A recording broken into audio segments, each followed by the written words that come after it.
cing teger bae urang mah ngaharamkeun haram bae dek nurut kajen teh aing mah jang diri aing bae jang diri aing bae wayang ngomong aing mah ngomong bae sia dek ngadengekeun los dek kajen sanggeus ngadengekeun dek make dek teu sabodo sia aing mah aing bae sesuai jeung aturan sia teu percaya dibuka ku aing kitabna tah eta teu akur pahamna leg-leg paham sia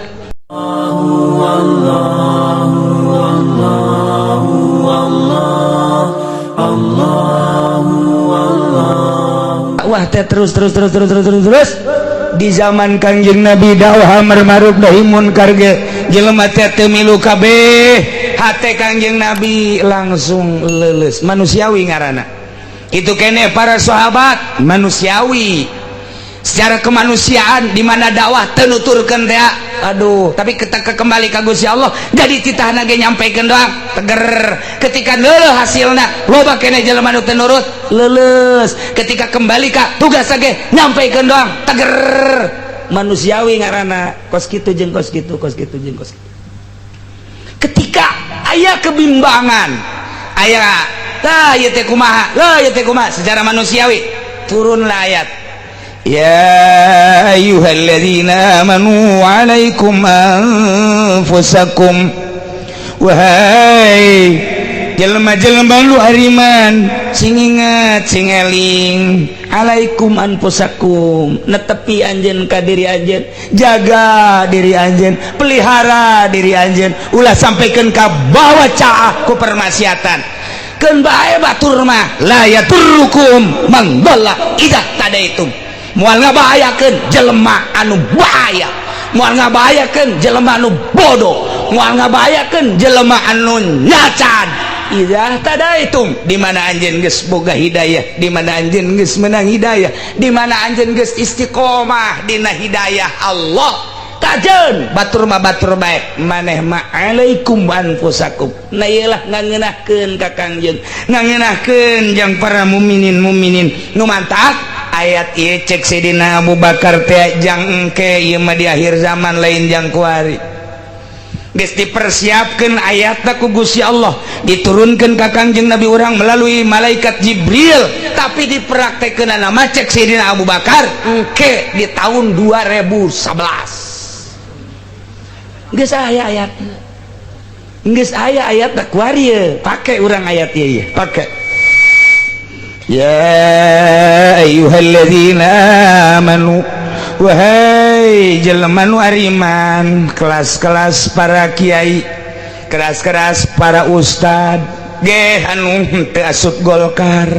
ge nu teu asup partai ge nu teu asup organisasi ieu mah ayyuhalladzina amanu anu bener-bener dek dakwah tapi teu mampu dakwah anjeun teh nu mantak teu mampu kunaon loba jasa halangan-halanganana ti sisi ti gigirna kudu kumaha tuh ieu urang mun dakwah make birokrasi geus eueuh mun urang dakwah make kekuatan moal kebal sabulan masina ge dibunuh urang dakwah make sumut ge kuari teh geus sing harieng ceuli teh ngaharamkeun kredit bae ge nu jadi musuh kiai deui ngaharamkeun invest daging bae ge lah kieu uci bae didenge ulah didenge geus kadar itu bae ngaharamkeun bunga bank ulah dituturkeun moal maju sia kiai keneh nu ngomongna berarti kan geus kumaha ieu teh deuk gadakwahan saha lantaran nu dakwah kiai nu ngahalangan kiai keneh bae anu boga hayang porsi nu hayang boga porsi nu hayang boga kamangpatan di bank teh di kredit teh di daging teh dan lain sebagainya nyana nu ngahalangan teh berarti geus teu daya teu upaya tidak satu suara dakwah teh padahal kitabna mun ditanyakeun Al-Qur'an mun ditanyakeun hadisna Bukhari Muslim mun ditanyakeun usul fikihna Jamul Jawame mun ditanyakeun alatna Sarwa Alpiyah Johar Maklun Mantek Juman dan lain sebagainya tapi ketika geus wujud jadi kiai tita dakwah teu satu suara nu ieu ngaharamkeun nu ieu henteu bahas coba urang bahas di NU tentang kepemimpinan wanita dibahas tadina haram sekian tahun di tahun 2000 di tahun itu 26 hitoh 26 baheula tahun 26 sampai di masa Gus Dur haram kepemimpinan wanita sebab NU adalah organisasi sosial keagamaan mutlak dikemas ku Ki Hasyim Muzadi boleh hese suara geus boleh geus bae masyarakat gejang geus kiai na gitu kan ngamenang. Ketika satu suara riba haram, eta teh bunga bank haram, dunia kelasna dibahas di Indonesia, organisasi Muhammadiyah haram, organisasi NU leuwih teu lah ngaharamkeun, berbagai organisasi haram, media kabeh dibaca haram kabeh. Ketika paksaan Amerika melalui IMF datang ke Indonesia, dipaksakan tidak boleh tidak, dang, harus dihalalkan itu kredit, bahas melalui organisasi, harus dihalalkan itu bunga bank, bahas melalui pondok pesantren modern, tayangkan di TV, hasilnya dah media halal. Dakwahnya siapa yang mengharamkan? Kiai ortodok itu sudah dibahas, itu di pusat sudah dibahas, di organisasi halal, tinggal urang bae nu dihandap nu nyeklan keutuhan Al-Quran ngek kitu bese paeh geus kumaha coba hayu deuk ngalawan saha ja anu ngahalalkeun ge kiai keneh. Hayu coba belebah mana ayeuna urang deuk tegerna agama. Aya ge di Arab masih keneh rada deres ge bankna ge geus wilah-wilah, ieu mah bank asli, ieu mah geus bank nasional, bank internasional geus teh asli deui, make kitu keneh tadi Arab mah. Di urang mah geus eueuh, ganti bankna bank syariat leuwih parah. Deuk kumaha ieu? Eueuh suara dakwahan. Hartina ieu mah deuk nyaritakeun deuk kumaha ieu urang dakwah janu ngahalanganna loba. Make ayat mana atuh urang sementara dakwah amr ma'ruf nahi munkar teh wajib, kewajiban urang datang ka mana? Aya ieu, ya ayyuhalladzina amanu, wahai kiai-kiai nu di Bandung, nu di Garut, nu di Tangerang, nu di Banten, tenang, abeh maneh tetep henteu ditanyakeun ku Gusti Allah. Alaikum anfusakum, urusan diri maneh bae. Kajeun teuing batur mah heulana. Kajeun teuing batur ngeridit, maneh mah ulah sok ngeridit. Mun endek nu leuwih gede bae ngeridit. Batur mah kajeun teuing ngahalalkeun bunga bangge, maneh mah ulah. Batur mah kajeun teuing invest daging ge sia mah ulah. Alaikum anfusakum. Jang sorangan bae heulanan ku. Alaikum anfusakum.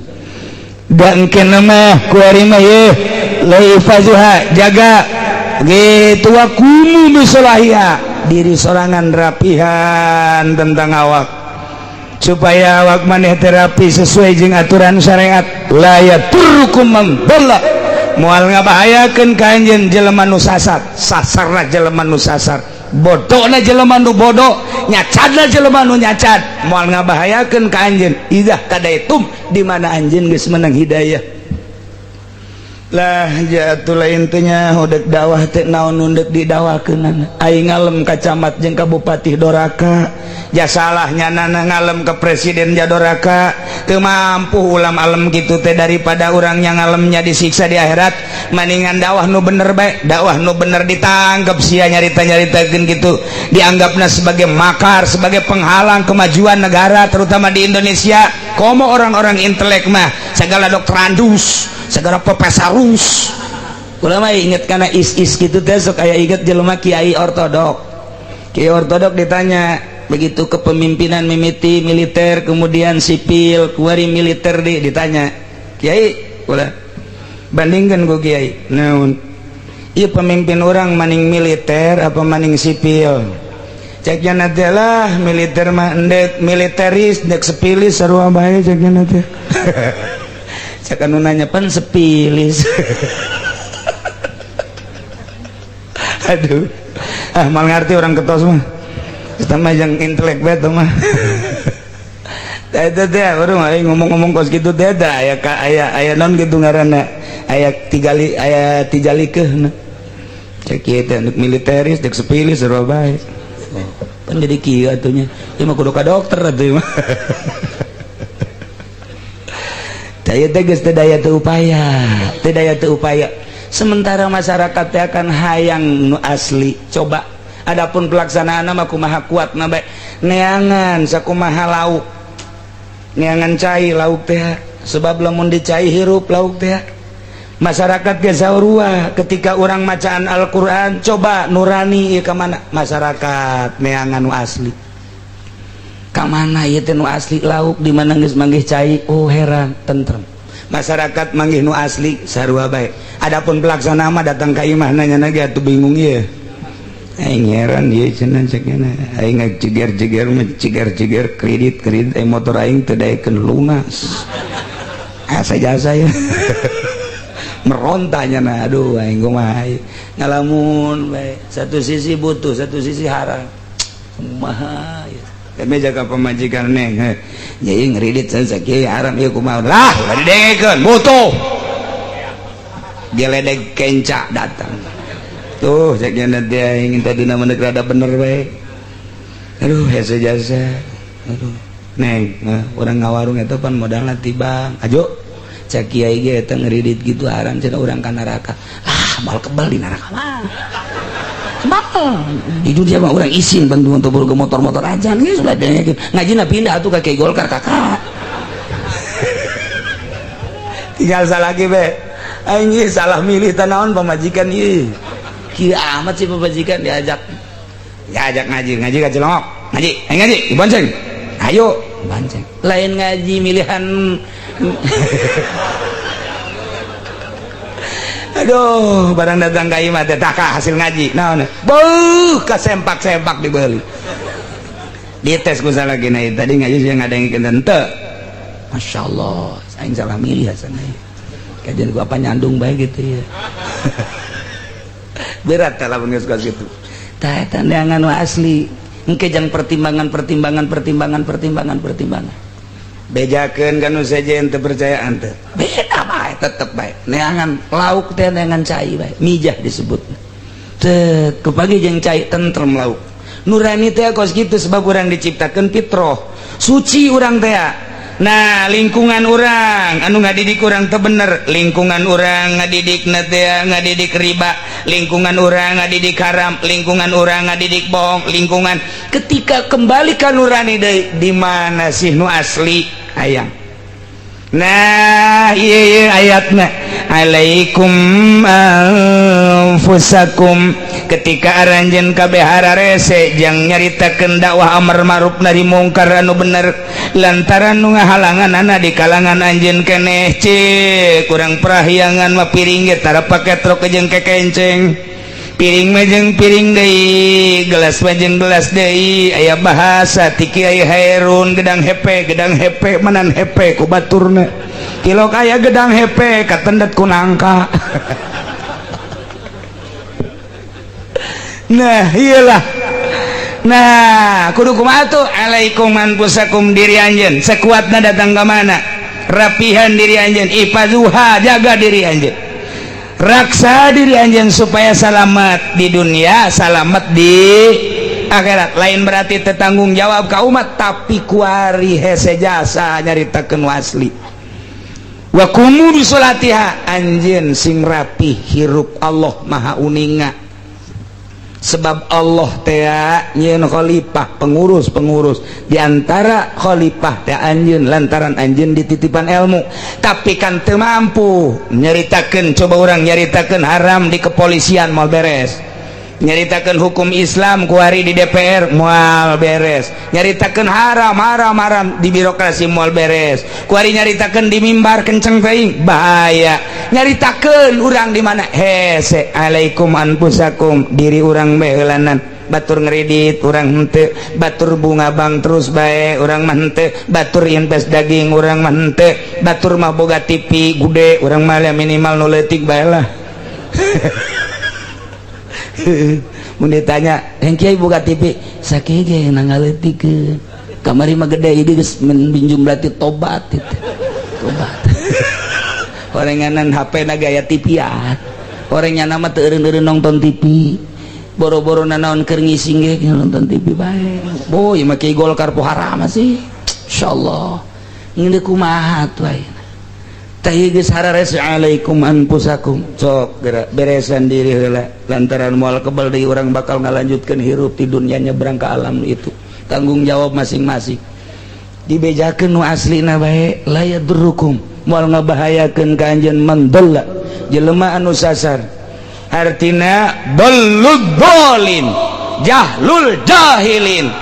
mula'amatul laimin mulai pengaruh mun anjeun izah tadi itu geus menang hidayah baca kurang kitab perhatikan baik-baik urang boga guru batin makomo anu urang teh mantep jasa mun urang boga guru kecuali mun urang teu boga guru dibaca mah dibaca ta Minhajul Abidin dibaca mah dibaca ta Ihya tapi tetep bae wayah ngalalakon mangalakon teu boga guru encan pernah beat jeung guru teh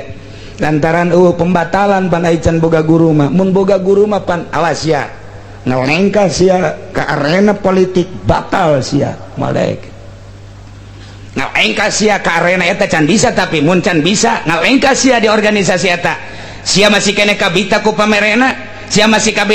kabita keneh ku pangalemna batal sia moal daekeun lelengkahan ka dieu ih kajet nyana mah nyana bae di politik nyana mah meureun geus bisa di organisasi nyana mah meureun geus bisa sugan sia dakwah sia teh hayang naon sia ha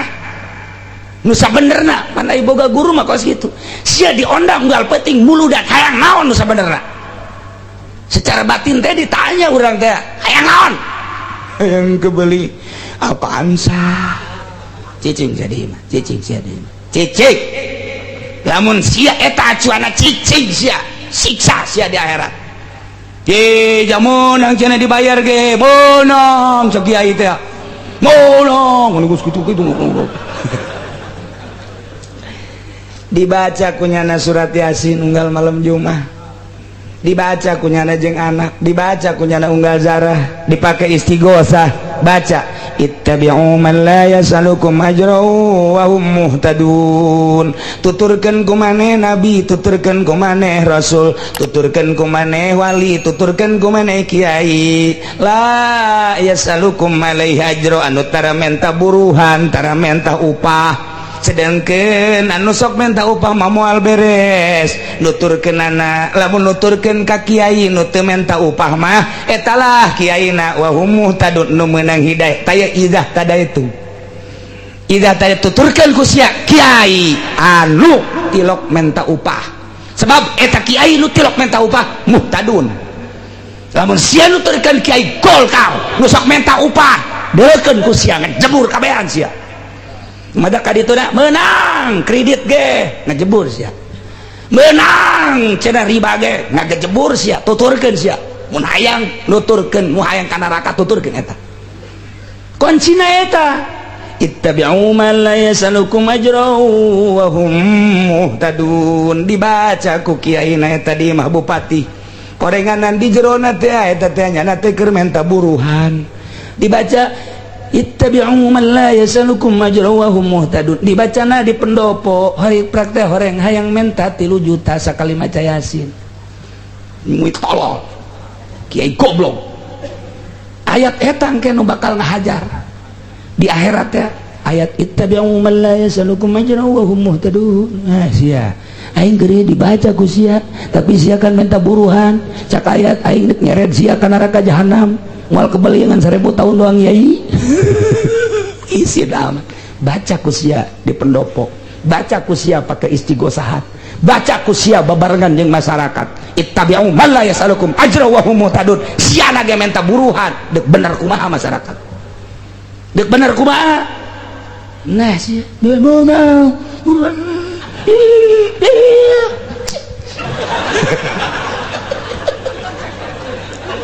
ayo sia nu ngajuna handap pentang ngalamun teh nyahoeun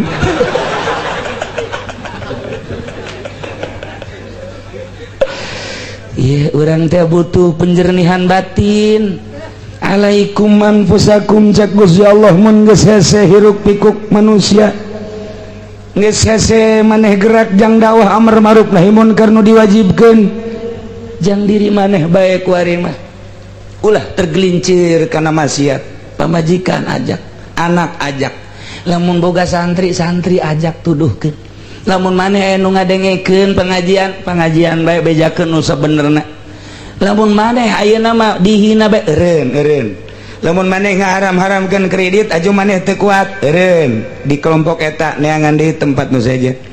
lamun maneh nyampaikeun bahwa riba buang bank teh eta teh naon kitu ngaranna bunga bank teh riba aju dicemooh maneh eureun daripada engke mana di sel mendingan pindah tempat bae pindah tempat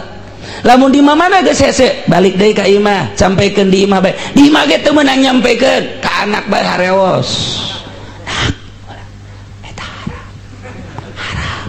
kredit eta haram sok anak mah batur ge ngredit ya si anak nurut ka saha ka abah tuh antul lah apa mah kuno aduh cak dia teh aing ge dakwah ka anak orang teu bisa ka pamajikan we eta kredit haram loh kuno batur geus naik motor ieu masih kena haram kena aduh horenganan ka pamajikan ge hese ka anak ge hese alaikum anfusakum diri urang bae aing masa bodoh tanya sia di sarean mah di sarean bae ku aing jadi dakwaan mah geus tapi siapan terus bae tetep aing aya butuh mah butuh ka sia ngan urusan kos gitu nah urusan sia tanya aing mah geus henteu tah geus bae alaikum anfusakum kurang kumaha Al-Qur'an ngeunaheun jasa amar ma'ruf nahi munkar teh lamun lalega sok luas telah lega sempit tetap sempit datang ka boro-boro jang batur jang pamajikan hese mah ulah Al-Qur'an neng ieu kreditan geus sabaraha motor geus sapansang geus kalau hari nyokot deui Pak sia teu ngadaekeun ngaji nah kuno teu kieu bae mah abang aya kakak maki kulantaran sieun nah besi haju isuk page topae basana berat kakakku percaya jasa ka Al-Qur'an jeung percaya jasa ka uraian Al-Qur'an dina kitab eta teh haram kakak mah deuk ngaberesan enggak tanggung jawab neng batunya gas harus tanya neng tanggung jawab kakak mah ulah dibawa-bawa tapi ai waktu milu mah kakak milu misalnya butuh ngan eta tanggung jawab wah pinter kodek ai kana raka kula ai milu mamilu itu bahasa orang Cikupa tak kos gitu persis eta Masya Allah nah iya mah beneran iya mah beneran aduh guys ya tanggung jawab gua lah guys gua nu ngajalankeun tah warung guys aing mah henteu nya guys tapi tetap AHS mah bareng guys beres tah urang alhamdulillah teu bisa berarti urang ngasatan pamajikan alaikum anfusakum ulah dordar orang nonton TV pamajikan nonton TV betul nih nonton TV nonton patna acara runtuy yuk teh haram kos gitu teh kecuali berita-berita pengajian itu kos gitu segala film haram aja kabehan geus kos gitu ieu mah sari tambah eta kadenge eta surahan cak ieu teh haram geus kakak bae dari itu ka kamar we kakak kula mah kula bae geus geus aing teu tanggung jawabnya aing pan geus nganasehatan sia geus urang leupas tah berarti ulah jadi pareuman ku urang keur nonton di pareuman tek be ribut sia ujianana moal dibere nu hareup nonggengnya nak kajen ngomong ge bareng sia dibere knalpot bahaya sia make ayat ieu oh alaikum anfusakum aing bae atulah geus bae urang mah balik di masjid pamajikan jang geus ku urang ditegor urang atuh ka kamar nyetel nu leutik geus beres horenganan itu udah teger idah tadi itu empat deh orang nggak menang hidayah pan nyulusupan hidayah maka jero rahasia Allah sama orang sanajan ngaji babarengan kieu tah hidayah teh akan di luhur teh tah sinar Allah nyulusupkan ke hati masing-masing anu bakal disalamatkan mah langsung set sadar anu bakal moal disalamatkan mah moal aing mah kang ngadengikeun doang anu ekstrim mah dah kiai kos gitu moh henteu atuh masing-masing tah masing-masing tah saha nu neuk disalamatkeun ku Gusti saha nu henteu eta mah urusan Allah. Nah ayeuna urang balik di masjid dan pemajikan nonton TV paling urang reunan atuh di alumun kenceng teuing pancen sok marah reunan atuh geus senyum bae pengen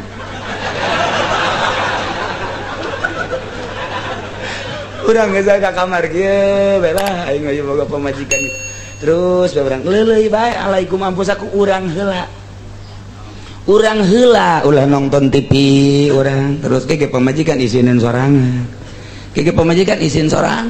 gitu iya mah tunda kumaha nitah pemajikan anak ya orang aya eta naon emang eta naon eta mah ting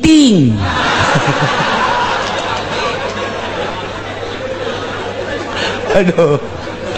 atuh ke akila ge nanyakeun gedean atuh saeutik cek cenah tuh atuh ngedek rumahnya ramna tuh moal bisa tuh kumaha ge urang-urang melu ulah peduli guys insyaallah ulah nyieun huru-hara di imam masing-masing ke salamet teh di akhirat nyana-nyana urang tapi urang negor diajak ngaji siang geus dinasehatan geus tapi sia kitu bae sabodo masing-masing urang teh saimah urang teh sakamar urang teh sa naon kitu ngaranna saatap tapi di akhirat engke masing-masing salakina mah salamet ka surga pamajikanna mah atuh ka neraka sebab di dunia ditoel geus kredit haram ditoel geus bunga bank haram tapi tetep baik ditoel geus kita ulang nonton TV tapi terus baik oh atuh masing-masing baik jadi ulah nyieun huru-hara berarti dakwah boro-boro jangsa Indonesia cacak-cacak saimah ge anak bae geus teu bisa alaikum anfusakum diri urang bae heulanan la yaturrukum man dhalla idza tadaitum asal urang geus boga hidayah kuat moal goyang setik-etik aja gila cek sakaul al-murad nu dikarepkeun ku ayat la yaturrukum man dhalla teh min ahlil kitab Yahudi Nasrani kajen teuing Yahudi kajen teuing Nasrani nyana terus-terusan dakwah terus-terusan nyieun permaksiatan lapangan maksiat dijieun ku nyana melalui birokrasi hotel dibangun nightclub dibangun remang-remang dibangun mulai tina urusan-urusan kos kitu urusan perjudian dibangun permabokan dibangun atuh nyana-nyana urang-urang moal kudu milu kanyana urang geus boga hidayah ahli kitab wakila cek sakaul al-muradu gairu cek sakaul manu dikarepkeun ku man dhalla idza tadatum teh lain ahli kitab saha jelema-jelema nu nyieun lapangan termasuk urang ge sarua bae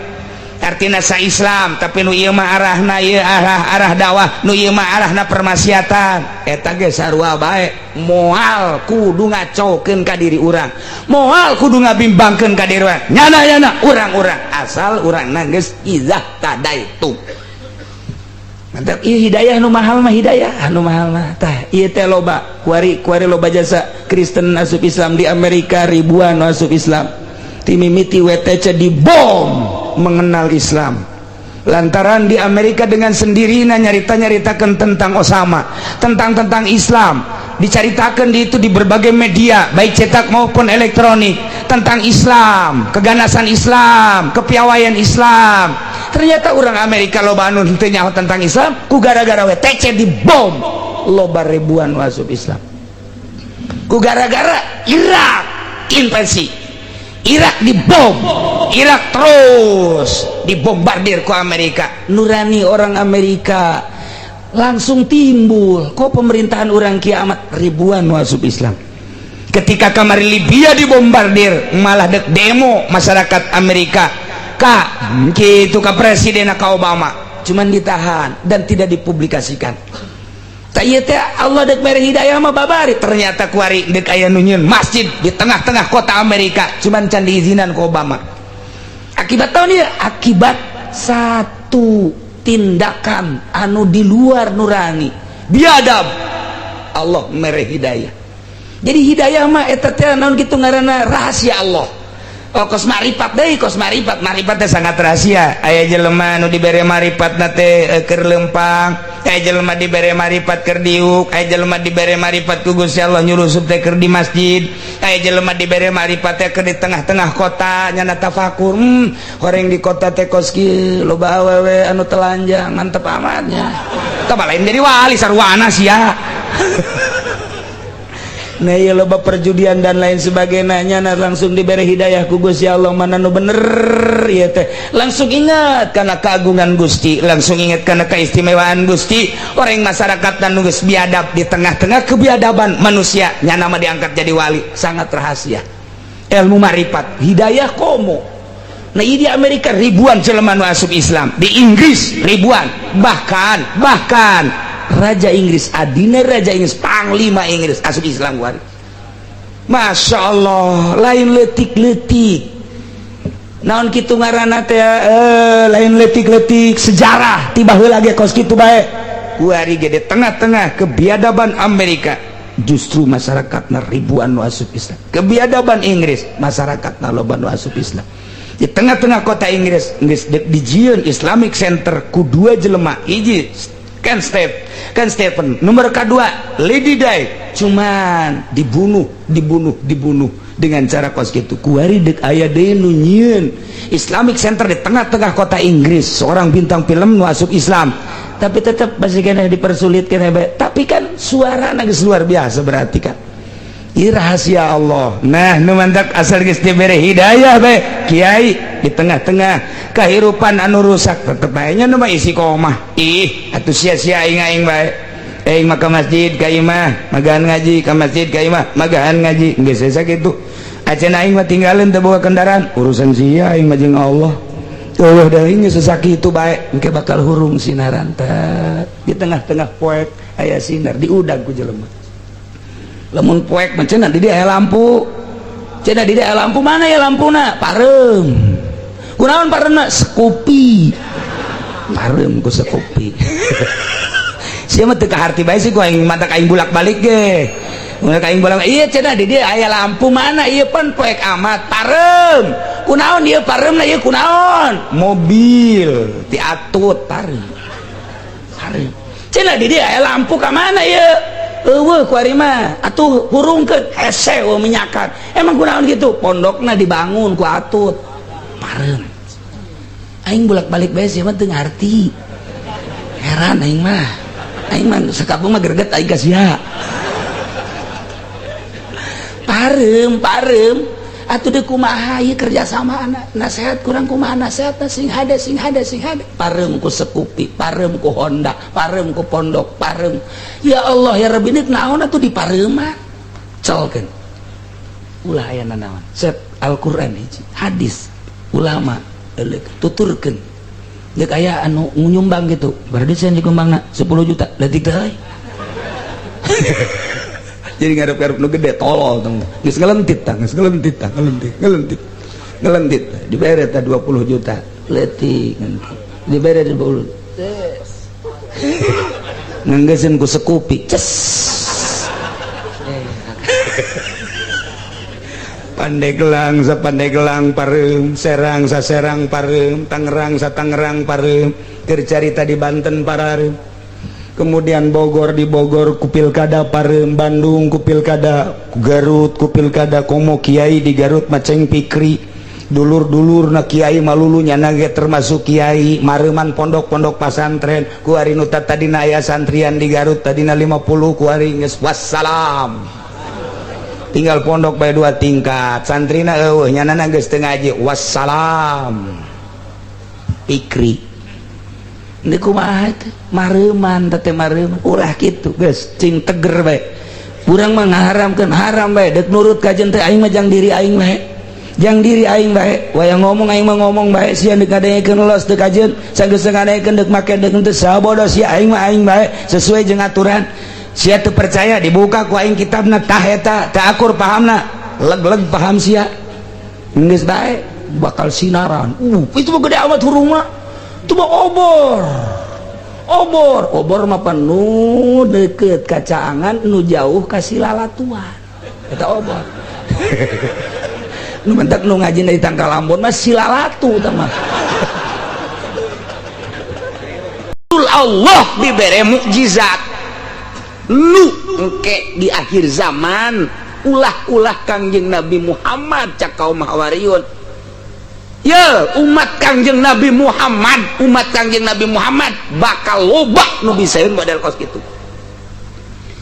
Lain pangeran Isa teh manusia biasa diangkat jadi rasul ngan dibere mukjizat nu luar biasa. Nabi Muhammad engke mukjizat teh pohara jasa cak kaum Hawariyun, pengikut setia terhadap Kangjeng Nabi Isa alaihis salam ke umat Kangjeng Nabi Muhammad di akhir zaman bakal loba nu bere karomah. Di antara karomah umat Kangjeng Nabi Muhammad awewe embungeun make ini roaitu ahada asyara kawkab nuturkeun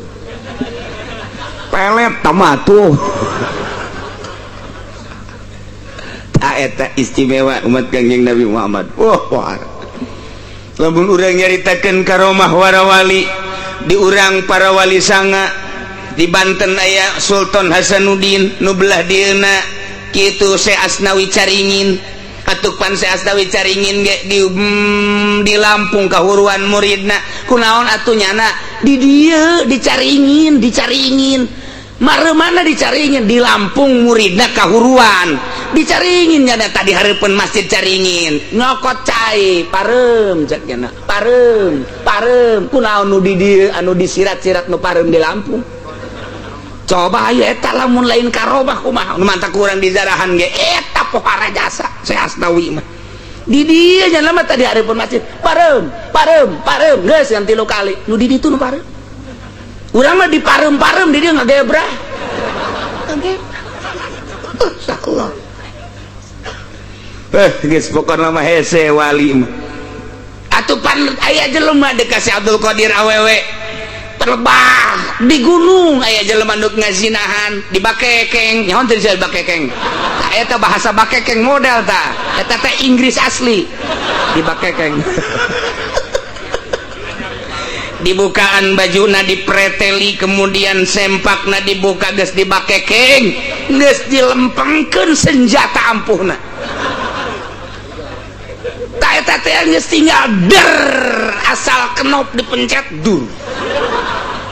kumaha eta awewe mun tayang ka Gusti langsung ka Tuan Syekh Abdul Qadir ya Sultan Aulia Syekh Abdul Qadir kabeneran Syekh Abdul Qadir na kapan endek ngalawudu make bakiak di handapna begitu dileuk cek Syekh Abdul Qadir wah dek di sinan bakiak dicekel dibalakeun teng di Baghdad ka Mesir coba sabaraha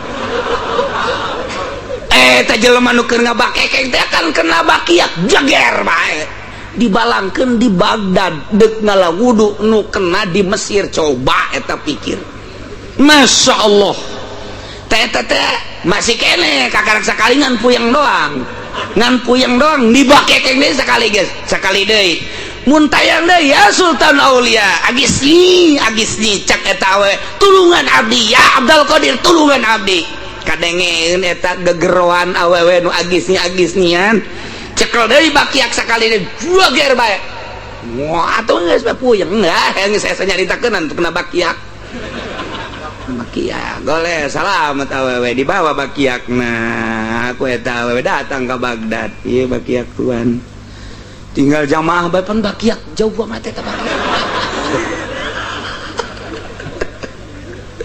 gitulah Tuan Syekh Abdul Qadir eta min jumlati karomah anu hese ku urang diudagna ulah kudu diudag-udag karomah baja urang salilah hayang karomah moal aya lain karomah emih mah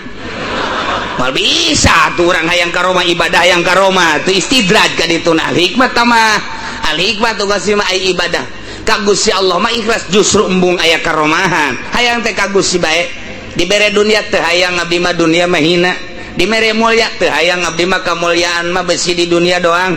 dibere ku batur diagung-agung teh hayang Gusti abdi diagung-agung besi hanas di dunia diagung-agung di akhirat ku Gusti dicilakakeun hayang naon atuh mana hayang sorga teh hayang sorga abdi mah hayang naon hayang ka Gusti pada teh hayang ka Gusti teh teh angel ja sapan urang mah tetep bae hayang ka sorga bae ja atuh hayang ka sorga bae sia kunaon tah hajut hayang sorga tuh sorga aja salah urang atuh henteu emang potongan sia mah kos kitu cukup jang potongan sia mah kudaek salat hayang ka sorga ge cak jang potongan urang mah ieu senang sakitu ge ngan ai wali mah geus lain atuh jang naon sapira sorga tuh paningan kanu nyeuna tuh eta geus pohara tah lamun urang geus datang ka dieu ngan lain sungut kos kitu mah mah caritaan doang ieu batin tah deuk ngaleupaskeun anapan hese eta mah kos kitu mah kudu melalui mentang mata ti peuting bari nonton main bola tuh kudu muter-muter tasbih tak eta tuh lamun laju kitu bae moal bisa lantaran ditapakuran di muraqabahan di zikiran ditapakuran kakarak dal kitu ge lamun geus wayahna ku Gusti sedeng sia ka aing ngaharep teh bere ku Gusti kakarak plong pindah nu tadina butuh ka dunia ku hari mah henteu tadina hayang ka akhirat ka surga ku hari mah henteu geus pindah sababaraha alam ku hari mah ka Allah bae geus aya ngahiji jeung Allah tabahasa ngahiji jeung Allah eta lah nu ditentang ku para Wahabi ku para Muhammadiyah ku para gitu di luar ahli sunnah wal jamaah eta mah ngabahasakeun ngahiji jeung Gusti Manunggal eta mah bahasa nu hese ngabahasakeun ieu teh eta padahal mah justru di hate teh geus eueuh hihijian geus eueuh hulul geus eueuh ngan hese ngabahasakeunana nu mantak teu meunang ilmu tarekat dibikeun ka sambarangan jelema bab pembahasanana beuki luhur beuki mantep kadituna mun teu ngaji heula teu ngaji tauhid sasar sebab ngabahasakeun anak ngahiji jeung Allah oh berarti Allah aya di nyana tah cekel Gusti nyana nyekel Allah sia eta sasar bahasa kitu mantak Syekh Siti Jenar dibunuh bae Kiai Halaj dibunuh bae naon sababna nyana ngomongkeun Allah teh kula anallah kula Allah bunuh bae padahal teu salah di akhirat pangheulana ka sorga cek si Abdul Qadir lamun kula sazaman jeung Ki Halaj kula nu bakal kitu naon ngaran nyalametkeun Ki Halaj teu salah teu naon ngan salah soteh bahasana kadenge ku nu bodoh atuh nu pinter mah kitu bae terus lamun urang terus be ibadah ka Gusti makin mantap makin deket Allah makin deket Allah asa aya Allah aja ditanya Aisyah asa aya Allah di mana di dieu jagana saya oh berarti dinya aya Allah heuh itu pan sasar pan Allah mah di ghairi makanin eueuh tempat sugan dihareup di tukang digigir di luhur di handap aya nyebutkeun di dieu aya Allah atuh urang ge lamun geus ngaji tauhid hate asa aya we di Allah teh di dieu tah eta teh kos kitu terus makin mantep tah Muhammadiyah geus pesimis ti heula bae mantep oh nu jadi wali cenah lain wali nikah mah teu nyaon nya mah kangenahan ibadah moal bisa mana aya nu teu ancup kadinya nikmat ibadah moal aya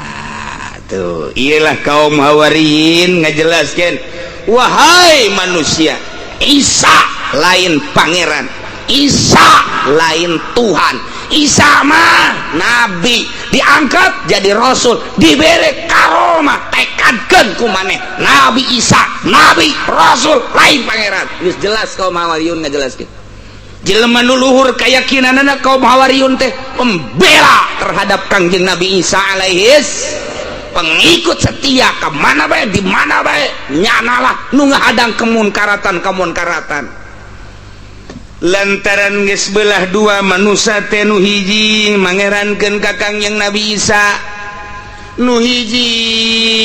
ngarasulkeun penuh ka Kangjeng Nabi Isa encan ye di luar Hawariyun mangerankeun ka Kangjeng Nabi Isa encan ngan arah kana mangerankeun geus aya arah kana nuhankeun ka Kangjeng Nabi Isa geus aya encan lantaran dinobatkeun jadi pangeran teh saenggeusna diangkat ka luhur langit ngan keur can diangkat ka luhur langit nage geus luar biasa Kangjeng Nabi Isa teh wah geus disembah geus dikieu-kieu asal aya Kangjeng Nabi Isa geus dikieu-kieu malah Kangjeng Nabi Isa teh dicoba ku umat-umatna hayang anu coba Isa itu gerokeun kotok tuh kade digerokeun kotok kade di kotok nuturkeun coba pencit Isa pencit coba goreng digoreng coba dahar mah deh atuh babarengan dahar mah dahar coba hudangkeun deui gom ya kotok hudang biinilah hudang deui kongkorongok berangkat Isa pohara jasa atuh lamun urang bisa kos kitu atuh mencitan kotok bae urang sugezeuk mencit kotok goreng jeung keluarga gom bismillah hudang deui isu pecitnya moal beak-beak hiji ge asana teh urang mah geus ngaco bae sih ngaco urang mah mun bisa kos kitu teh malah deuk dibisniskeun Kangjeng Nabi teh mujizatna bisa ngocor cai tina ramu jelema 700 Kangjeng Nabi na kieu bae oh nu nginum nu mandi nu mawa pohara jasa timbul di benak hati orang mun aing bisa kitu asana geus aing mah dibisniskeun ka unggal kontrakan ku aing geus moal diberes ya mah niatna ge kos kitu moal bisa si Abdul Qadir mah bisa kakalayangan hiber timbul di jero hate aing mun bisa hiber mantep deuk ka mana aing hayang ka Bali ialah kaum Hawariyun pecinta Kangjeng Nabi Isa cek kaum Hawariyun Isa kami ngabela anjeun luar biasa eueuh deui Rasul nu diimankeun iwal ti anjeun ngan kami boga pamenta ka anjeun aya naon cek Kangjeng Nabi Isa إذ قال الحواريون يا عيسى ابن مريم ingat anjeun Muhammad engke di akhirat bakal dibuktikan pertanyaan-pertanyaan Gusti Allah terhadap para rasul setelah dikumpulkan para rasul teh ta ieu teh engke cek sakaul mah ieu mah munkoti jeung ayat anu awal ieu mah geus we nyaritakeun kaistimewaan Kangjeng Nabi Isa kumaha emang pengikut-pengikut Kangjeng Nabi Isa disebut kaum Hawariyun nyarita ka Kangjeng Nabi Isa bin Maryam kieu ngomongna he Isa hal yastati'u rabbuk apakah mampuheun pangeran anjeun bisaeun migawe pangeran anjeun kawasaeun atawa henteu pangeran anjeun kawasaeun naon cek Kangjeng Nabi Isa ayunazil alaina maidatam minas sama pangeran supaya nurunkeun hidangan ti luhur langit coba eta kami deka rumpul kabehan ribuan manusia yang nyaksikeun coba anjeun ngadoa minta ka pangeran mampuheun henteu eta pangeran teh supaya nurunkeun hidangan ti langit kahandap ke ku kami bisa kadeuleu ku kabehan wih eta permintaan lain lalagaan haramat eta menta kaum Kangjeng Nabi Isa pengikut Kangjeng Nabi Isa pengikut setia nu sok disebut kaum Hawariyun menta ka Kangjeng Nabi Isa hei Isa coba turunkan di langit hidangan kami supaya neuleuh Masya Allah mendet jadi rasul teh berat kitu keneh jadi wali emang kumaha gitu teu meunang salah kitu keneh jadi ulama teu meunang salah ulah sok kajunga doa jadi ulama lamun boga mustajabud da'wat mah sing hade mentek kiai teu meunang nyapa lain kiai nu sok supasapa mata mah jawara nu kos kitu mah cek mantog sia kitu bener bae anak mah mantog jak aing je sia teu nurut ka aing pan aing mah boga telu jawara tah mah kiai beulah jelema di Ciduhan kiai di Ciduhan alhamdulillah mudah-mudahan eta budak nu di Ciduhan panjang umurna kitu kuduna kiai mah aya nu nakol ceger ka huluna alhamdulillah sakieu ge aing mah henteu paeh ditakol ku sia nuhun geus teu masalah jadi ngeunaheun ieu mah tuh kiai kekarek di Ciduhan goblok sia boga sabar letter sia Ciduh ayo ngadu Ciduh jeung aing sia itu lain kiai atuh kos kitu kiai mah kudu cicing keur dicoba ku Allah diomongkeun dijauhan ku muridna ke deukeut deui engke dibere engke dipenta eta kiai ngaranna engke diagung-agung engke dicaci maki dipenta datang ka kumaha kategeran jiwa jeung katauhidan eta kiai nya henteu cek Allah sia ka aing ketika sia diagung-agung tah pangagung teh ti saha teh kan sia ketika sia dicaci maki cercaan teh ti saha eta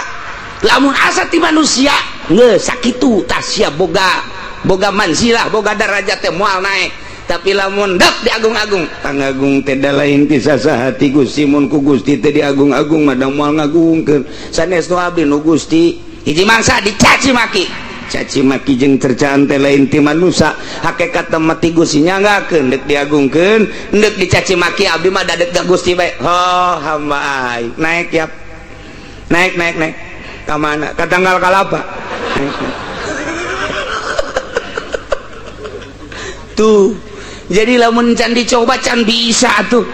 ketika dar diberean tah sia diberean ku murid sia eta tekad sia ti mana ti Gusti sanes ti murid eta nya datang eta mah alat Gusti pikeun ngadatangkeun ka abdi nyanggakeun ka Gusti isuk pageto aya nu menta tah sia sata ti Gusti sarua bae dibere teh Gusti teu turun darajat sia ese nek jadi wali teh urang mengadengnya bisa kakalayangan hiber bisa mustajabud da'wat jelema cara lager eta teh ya kos kitu mata mah emboh na nyana nama embungeun ketika dicoba na pahit anu luar biasa pahit kama kapahitanana dicarekan ku pamajikanana boro-boro nyandung jeung usejen pugunya namanya rekan bae ku Sidina Umar teh hutet kapan lamun di medan laga mah musuh teh gindir boro-boro musuh setan lompat ka Sidina Umar tapi di mana dicarekan ku pamajikanana kumis tinggal kumis teh gede pan Sidina Umar dicarekan bae buktina ya sahabat datang dek keluhan pemajikan aing dicarekan bela aing dek bebeja ka Sidina Umar pas datang kalawang Sidina Umar rek keur dijerot can keluar cicing bae didegekeun keur dicarekan ku pemajikanna teu ngalawan Sidina Umar teh teu ngalawan cak sahabat aing dek bebeja dicarekan ka nyana geja sarua aing balik bae cak nyana balik aing ge sarua jeung aing nasibna balik begitu kuluyur kadeuleun ku Kade. Geus lila mana? Geus, saya naon? Lah teu dicaritakeun akur naon kitu. Ampura Amirul Mukminin kula datang ka dieu jauh-jauh maksudna dek bebeja naon? Bebeja bapak pemajikan goreng jasa akhlakna. Maksudna, isuk nyarekan, sore nyarekan, ai brak datang ka dieu tuan ge keur dicarekan. Atuh sama asib. Atuh kula banding balik, hoy kade dengekeun kula lain teu bisa ngalawan musuh ge dibunuh ku aing cek Sidina Umar wah tuh setan ge sieun bejana ka aing atuh komo pamajikan ngan pan pamajikan teh mang nyeusekeun nu kudu nama aing nu nyeuseuh pamajikan mang masakeun nu kudu nama pan aing baju-baju aing atuh kudu diseuseun aku tapi pan pamajikan mang nyeusekeun kemudian anak-anak nu urang pan eta kudu nama urang nu nyusuan bak pamajikan dibayar henteu pan urang mah lain nyusuan nyusu cenah jahe eta inget ka dijana wah kajeun teuing nyarekan mah lantaran loba hak urang loba hak nyana anu ku urang teu dipigawe kitu ja muhun datang ka imahna eta sahabat yang geus cicing bae carekan ku pamajikan datang ka di kitu-kitu ceulina cicingna inget ka Sidina Umar we jangan inget gitu Masya Allah tuh eta teh naon begitu Sidina Umar dicarekan sakitun cicing we ronjat naik pangkatna carekan ku pamajikanana minggu hareupna deui ronjat naik deui beuki nikmat salat teh cek Sidina Umar ku ngeunaheun jasa salat pernah nanyakeun ka Gusti abdi Gusti nikmat amat ketika sholat baik inget dengan ka Gusti dong di mana ibadah naon abdi ilham turun Umar ibadah anjeun cicing bae ketika dicarekan ku pamajikan jadi maneh nemah jasa tan mantak urang ge engke mah bebeja ka pamajikan carekan aing atuh atuh ayah yang dicarekan mah ulah tamang geus nasib-nasib bae geus mantap hampir-hampir kiai mah kabeh nu luhur pangkatna pamajikanna garalak hampir nu luhur pangkatna pokona mah kula geus dijemputkeun saha-sahana nu kasaksian ku mata kula bae guru-guru kula di Bandungna di Garutna kemudian di Tangerangna pamajikanna garalak garak sungut maksudna tengah hiding aya sasaha tengah hiding sasaha nyarekan bae eta pamajikan aja orang sebagai murid nabu pan eta guru orang dicarekan ku pamajikanna kadele ku mata orang mah hina horeng keur diangkat darajat ku pangeran Masya Allah mantak anu can kawin neangan anu sungutna kos kaleng rombeng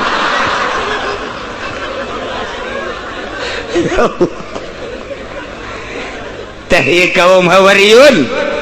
mintana ka Kangjeng Nabi Isa lain lalagaan ayunazzil alaina ma'idatan minas sama kami hayang nyaksian supaya pangeran bisa tante nurunkeun hidangan ti luhur langit kumaha cek Kangjeng Nabi Isa qala taqullaha in kuntum mu'minin Kangjeng Nabi Isa ke kaum Hawariyun we kaum atuh ulah sok sambarangan pun tapenta teh anu wajar-wajar bae eta mah menta teh asana di luar kawajaran sing sieun atuh anjeun ka Gusti Allah lantaran anjeun teh kapan ahli tauhid nauhidkeun ka Gusti Allah percaya ka kaula bahwa kaula teh utusan Allah sing sieun sing rempan sing hati-hati atuh dina jijieun ayat ulah sok sambarangan bu tama pamentaan anu lain sambarangan in kuntum mukminin lamun anjeun ngimankeun ka Gusti Allah ngimankeun ka kaula sebagai rasul ulah sok menta anu macam-macam kumaha teh ngajawabna qalu nuridu an na'kula wa tatma'inna qulubuna cek kaum Hawariyun wahai Rasulullah Isa kami mengharap pamenta kami hayang diturunkeun hidangan soteh ieu mah aya sababaraha harapan kami hiji anak kulamin hayang dahar tina rampadan hidangan langsung ti luhur langit hayang ngarasakeun langsung tina mujizat nomor kadua wa tatma'inna qulubuna hayang tentrem hate kami hayang leuwih mantep keyakinan kami lain teu percaya ka anjeun sebagai rasul tapi kami supaya leuwih mantep luar biasa imanna ka Allah iman ka anjeun sebagai rasul Allah ai kitu mah doa maneh langsung teh kasaksian ku kami mantep keyakinan kami masyaallah nomor ketiluna wa na'lama qad sadaqatana jeung kami nyaho berarti kana kabeneran anjeun nyaritakeun bahwa anjeun teh diangkat jadi nabi anjeun teh diangkat jadi rasul tah lantaran geus gadeul ku kami mujizatna kami teh berarti henteu mangmang deui ngabenerkeun ka anjeun selaku rasul wa takunu 'alaiha minas syahidin wa nakunu 'alaiha minas syahidin jeung kami langsung hayang nyaksian eta hidangan ti luhur langit kitu kami teh hiji hayang barang dahar langsung ti langit tanpa masak deui bahwa ieu teh mujizat nomor kedua supaya tentrem hate nomor katilu supaya tambah-tambah keyakinan bahwa anjeun bener-bener diangkat jadi rasul nomor kaopat nakuna alaiha minas syahidin wah mikabehan hayang langsung neuleuh nyaksian dengan tujuan anu bagus para pengikut Kangjeng Nabi Isa boga kahayang nu sakitu luar biasa na dipukar dipikir ku Kangjeng Nabi Isa dibulak-balik Kangjeng Nabi Isa teh mikir dibulak dibalik ieu teh lain kahayang nu leutik tapi cek Kangjeng Nabi Isa teh lamun henteu ge jadi kabahayaan di samping eta deui motivasina tujuanana sakitu bagus hayang tambah keyakinan jeung hayang tentrem hayang mantep luar biasa di jero hatena lamun sekira-kira kaula teu ngadoa ka Gusti Allah asana nyana ngolembar mentak dipaksakeun ku Kangjeng Nabi Isa langsung Kangjeng Nabi Isa ngadoa ka Gusti Allah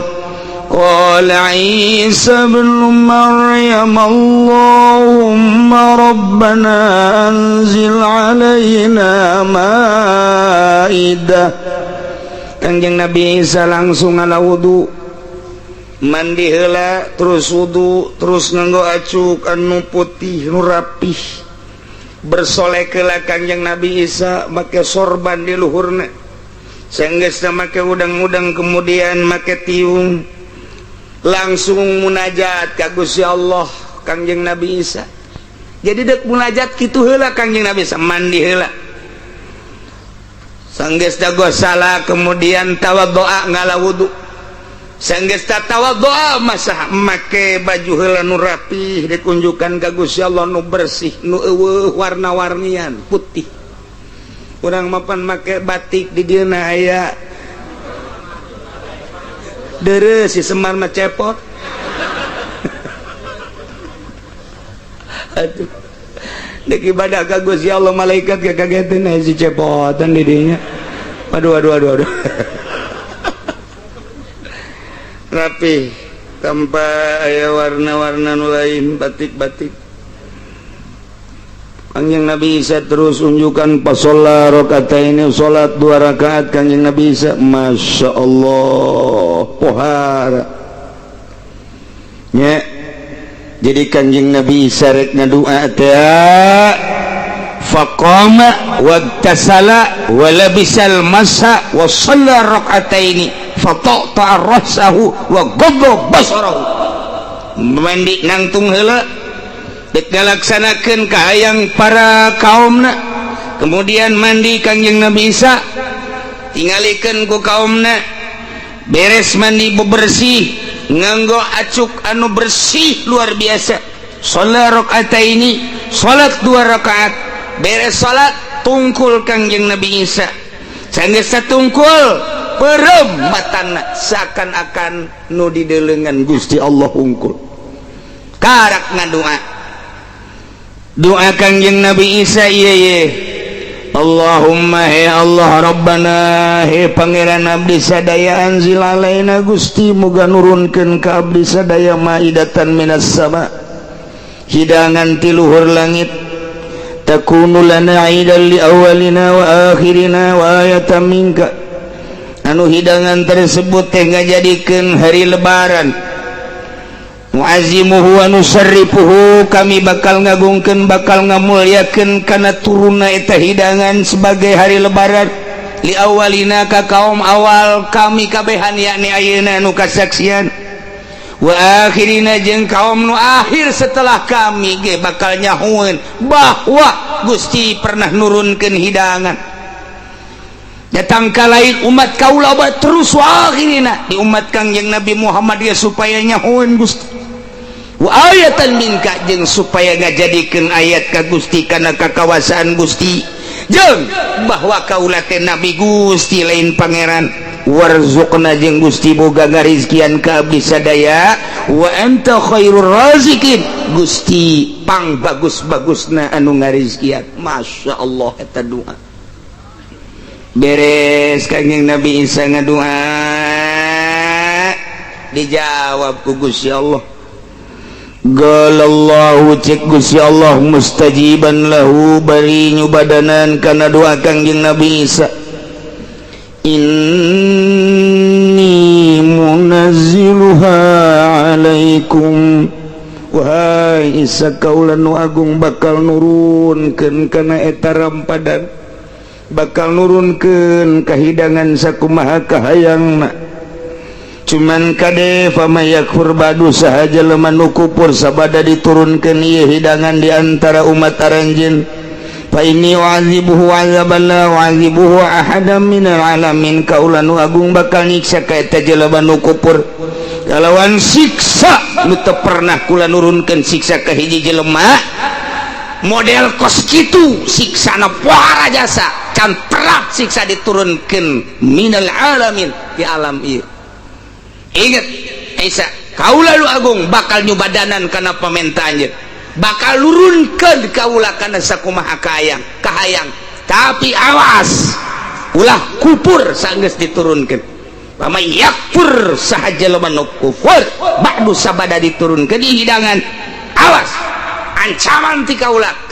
bakal nyiksa ku siksa anu teu pernah diturunkeun ka sabaya oge dahsyat-dahsyatna.